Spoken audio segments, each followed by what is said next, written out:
Update muna tayo sa naging laban ng Blackwater Bossing at ng Rain or Shine Elasto Painters. Debut game nga ni Cedric Berfield at ni Kaylan Chongson na nag-hype na. Eto, umatake na agad si Cedric Berfield para pangunahan ang Blackwater Bossing.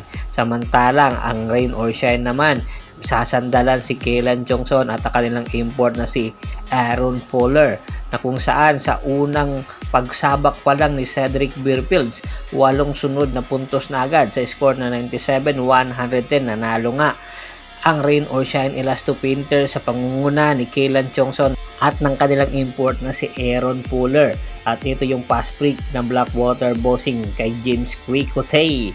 Samantala, sa second game nga ng laban, na kung saan naglaro ang tropang Giga kontra sa Northport Batapier sa score na 95-101. Napakataas po ng scoring dahil nga sa ganda ng laban, pinangunahan nga ni Rondy Hollis Jefferson ang tropang Giga para makuha ang kauna-unahang panalo. 32 points, 10 rebounds at 5 assists para siya rin ang tanghalin best player of the game. Ay naaasahan na mas lalo pang lalakas ang tropang Giga sa mga susunod na laban dahil magkakakilala na sila sa bagong muka ng tropang Giga.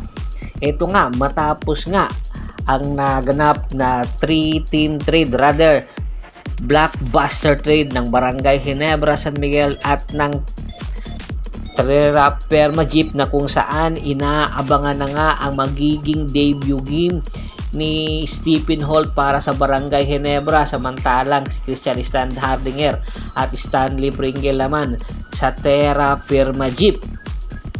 Ngayon pa lang, excited na ang mga tao at ang mga fans kung ano ang kayang dalhin ng Barangay Ginebra San Miguel matapos nga pakawalan si Stanley Pringle at Christian Stan Hardinger.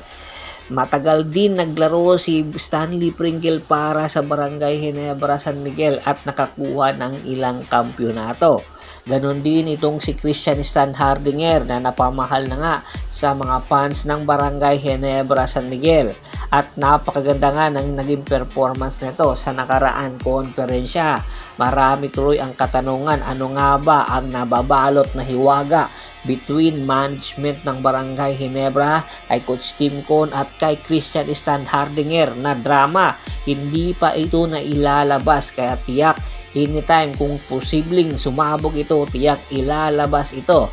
Kaya napaka-excited or nag-aabang na ang mga fans kung kailan ito mangyayari ang tapatang Barangay Ginebra San Miguel at ng Terra Firma Jeep, dahil nga magde-debut game din itong si Justin Brownlee para sa Barangay Ginebra San Miguel matapos nga masuspindi ito at naging import nga ng Barangay Ginebra ay si Tony Bishop. Inaabangan din tuloy ang magiging reaksyon kung ano kaya ang gagawin ni Christian Stan Hardinger sa laban na iyon. Ipapakita niya ba talaga ang totoo niyang kakayahan or itatago lang at manghihina na lang at sa mga susunod ng konferensya ay iiwan na ang PBA? Ano nga ba ang plano ni Christian Stan Hardinger? Kaya niya bang patunayan sa San Miguel or sa management ng SMC, especially sa Barangay Ginebra San Miguel, na nagkamali sila sa pagbitaw sa kanya? Alam natin na isa ito sa pinakamabigat na big man ngayon sa PBA. Kaya naman maraming question ang bumabalot sa nasabing trade na nangyari between Terra Firma Jeep at ng Barangay Ginebra San Miguel. Bakit si Christian Stan Hardinger at Stanley Pringle?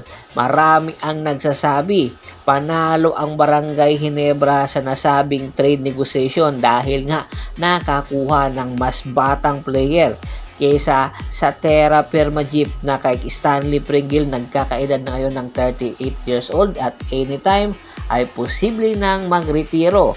Ganon din itong si Christian Stan Hardinger. Para sa Terra Firma Jeep, hindi pa kasi malinaw kung ano ba ang motibo or ano ang magiging future plans ni Christian Stan Hardinger sa Terra Firma Jeep. Mananatili ba ito sa Terra Firma Jeep? Ganon, napakataas ang binabayad nito or natatanggap na sahod sa Barangay Ginebra, San Miguel. Aabangan natin ang pagtatapat na ito ng mga bigating kupunan katulad ng Terra Firma at ng Barangay Ginebra, San Miguel. Bago pa man natin tapusin ang ating kwentuhan, shout out muna tayo sa ating mga solid na followers na laging sumusuporta sa atin. Kay Kagawad Katsa Kinudukusin ng Hagonoy, Bulacan, Anthony Laquialon, Adrian Dulay at sa Dulay Family, Malyari Mascarinas at syempre kay Sir Ricky Lanza ng Ricky Rider TV ng Tansa, Cavite. Pakibisita na rin po ng Facebook fanpage ko na Pulgoso Hapres PH. Ganon din po sa TikTok channel ko. Maraming salamat po.